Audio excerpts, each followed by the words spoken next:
2020 was a year of challenges, uncertainties, and insecurity.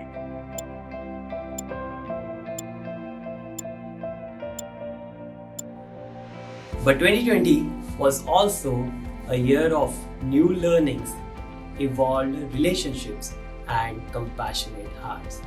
In 2021, are you ready to do something different?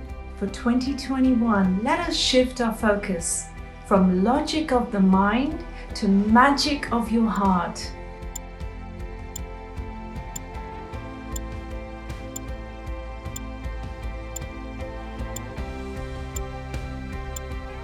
What I want to do to who I want to be. From what about me to what about all. From fixing life to embracing life. We are ready. Are you? Embrace life. Embrace life. Embrace life. Embrace life.